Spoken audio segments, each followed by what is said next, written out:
రేవంత్ రెడ్డి గారు నమస్తే అండి. నా పేరు విజయభాస్కర్ రెడ్డి, న్యూజెర్సీ నుంచి అండి. చెప్పండి విజయభాస్కర్ రెడ్డి గారు. సార్, ఫస్ట్ క్వశ్చన్ అండి. మీరు తెలుగుదేశం చంద్రబాబు నాయుడు గారు రైతులకు నిరాహార దీక్ష చేశారు, సంతోషం అండి. థ్యాంక్ యూ అండి.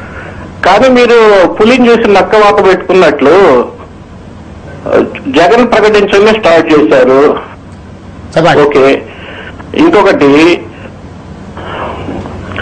మీరు చేత కాకపోతే చేయొద్దండి. నిరాహార దీక్షలు అనేది చేత అయితేనే చెయ్యండి. బ్లడ్ ప్రెషర్ 99 నుంచి 109 ఎట్లా వస్తుందండి? చంద్రబాబు గారు భగవంతుడండి. విజయభాస్కర్ రెడ్డి గారు, మీరు చదువుకున్నదేనా లేకపోతే ఏమన్నా లేబర్ వీసాలో వెళ్ళిందండి అమెరికాకి? మీరు ఒకవేళ చదువుకొని ఉంటే ఈ రకమైన ప్రశ్న అయ్యారు. చదువుకుంటే మీకు టెక్నికాలిటీస్ తెలుస్తాయి కాబట్టి టెక్నికాలిటీస్ వాళ్ళు తెలిసిన వాళ్ళకి చెప్పడం కొంచెం ఈజీ అవుతుంది. మీరు ఎప్పుడైనా కూడా ఒక డాక్టర్ దగ్గర వెళ్ళి కూర్చోండి. ఒకవేళ బ్లడ్ ప్రెషర్ బాడీలో అన్ని ప్రపోర్షన్స్ ఉంటాయి అంటే మీరు ఫుడ్ అంటే తీసుకోనంత మాత్రాన బాడీలో ప్రపోర్షన్స్ మారవని మీరు అనుకుంటే అది మీ అమాయకత్వానికి పరాకాష్ట, మీకు కానీ మీకు చెప్పిన వాళ్ళకి కానీ. ఇంకొకటి, జగన్మోహన్ రెడ్డి మనిషి కాదు అడవిలో ఉండే పులి అని కూడా మీరు ఒప్పుకున్నారు, సంతోషం. రైతు సమస్యల మీద గత కొన్ని నెలలుగా తెలుగుదేశం పార్టీ పోరాటం చేస్తుంది. శాసనసభలో 10 తారీఖు నుంచి మొదలైన శాసనసభలో అన్ని రకాలుగా మేము పోరాటం చేసినాం.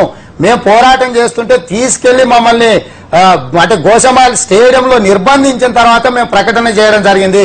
జగన్మోహన్ రెడ్డి ఏంటంటే జగన్మోహన్ రెడ్డి కానీ మీలాంటి పిల్లకాకులకు ఉండేది దెబ్బ సంగతి మీకు తెలీదు. తెలుగుదేశం పార్టీ అనేది ఒక 30 సంవత్సరాలు రాజకీయ పోరాటాలు చేసిన పార్టీ.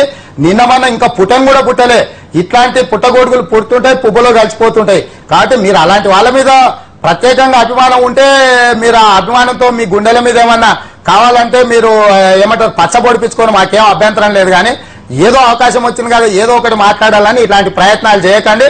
ఏ రాజకీయ పార్టీకి ఉండాల్సిన ఎజెండాలు ఆ రాజకీయ పార్టీకి ఉంటాయి.